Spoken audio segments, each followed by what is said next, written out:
Hindi po ako masyadong magtatanong sana dahil ang gusto ko lamang i-manifest, Mr. President, gusto kong mag-suggest ng isang amendment po.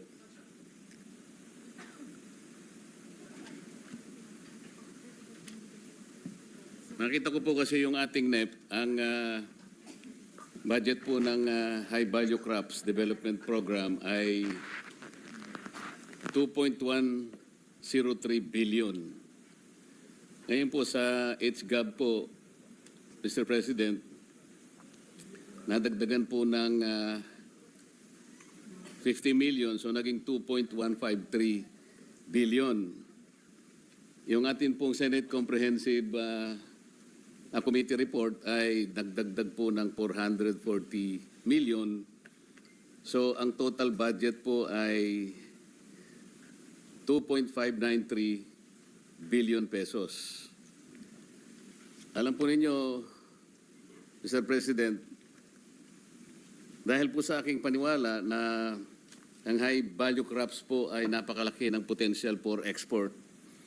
Aminin man natin o hindi po, yung ating staple food po ay katulad po ng palay, ng mais, at sa ilalim po ng corn banner program, nandyan po yung soya beans, nandyan po yung sorghum at saka yung kasaba.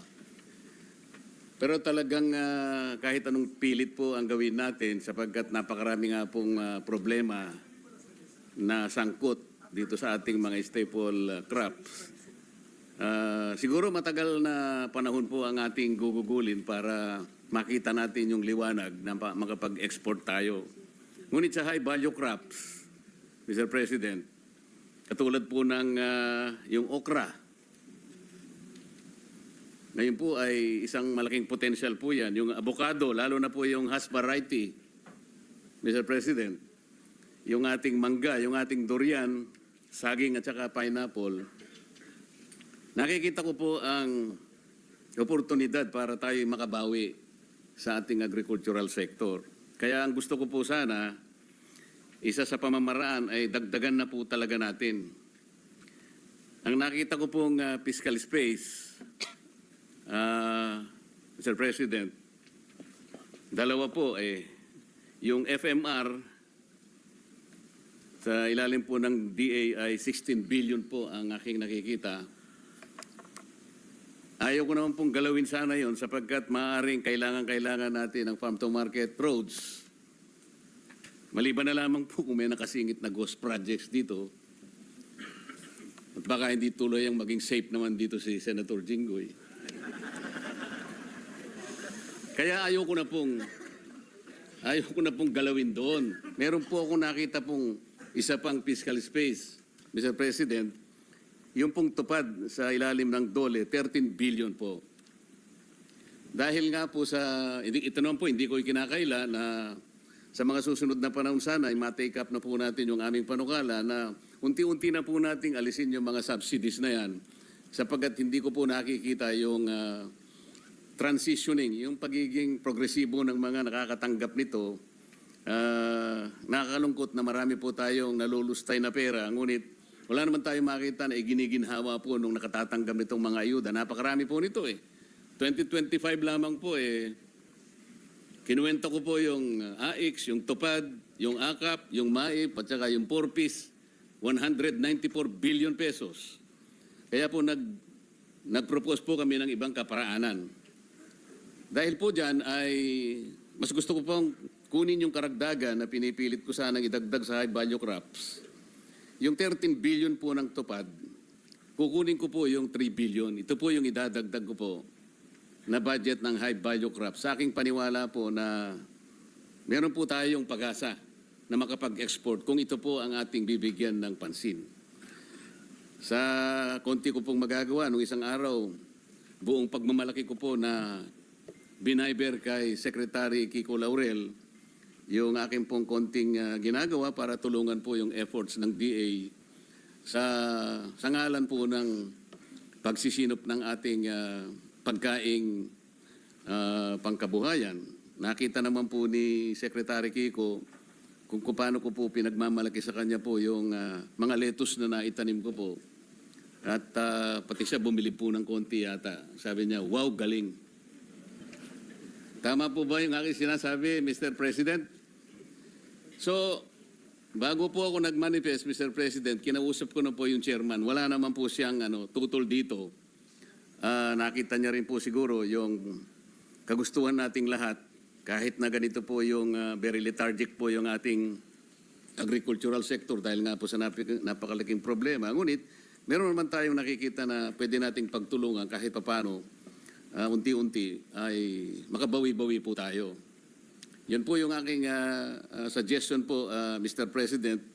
Ngunit kalaki po ng suggestion na yan, meron po akong mungkahi sa ating secretary, pero hindi ko na po babanggitin dito sa manifestation na ito.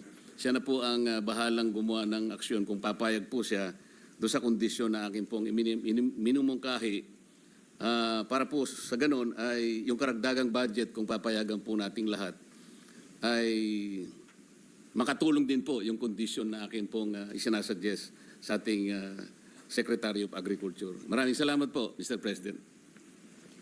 Salamat po, Senator Marcoleta. Would the sponsor like to make a comment to the manifestation? We thank the good senator from Tarlac, and the secretary actually agrees, and I, in this representation as sponsor, we agree that we need to provide more support for the high-value crops budget, Mr. President. Tama po yan na mahalaga, lalo na sa export.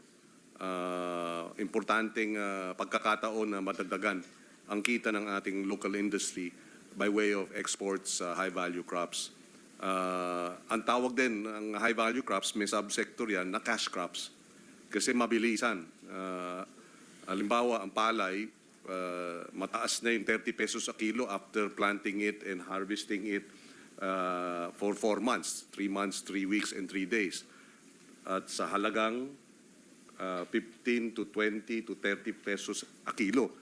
Pero yung cash crop na lettuce, halimbawa, na high-value crop, 45 days lang nabebenta ng isang 120 hanggang 180 hanggang 200 a kilo. Depende sa panahon. So, yan ang kainaman ng high-value crops. Tumataas ang kita. Kape, kakao, bell pepper, taro, carrots. Taro is gabi.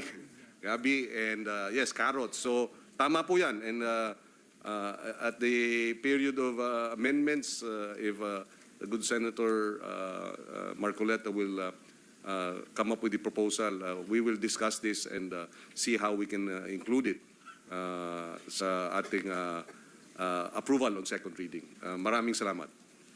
Salamat, Vice Chairman Pangilinan. Next to interpellate the sponsor is the gentleman from Davao, Senator Bongo. You have the floor.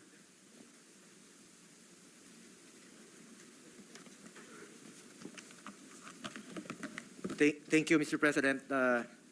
Dear colleagues and to the Department of Agriculture and its attached agencies, magandang gabi po sa inyong lahat. Una sa lahat, I would like to express my support for the budget of the Department of Agriculture and its attached agencies for fiscal year 2026. The department's budget is more than just being a fiscal allocation. It is a testament or commitment to strengthening our agricultural sector and addressing the needs of those who are at the heart of it, our farmers, fisherfolk, and agricultural workers. Sa panahon ngayon, napakahalaga po ng kontribusyon ng sektor ng agrikultura sa ating bansa. Ito ang pundasyon ng ating food security, nagbibigay po ng pagkain sa bawat pamilyang Pilipino at tumutulong po sa pagpapalago ng ating ekonomiya.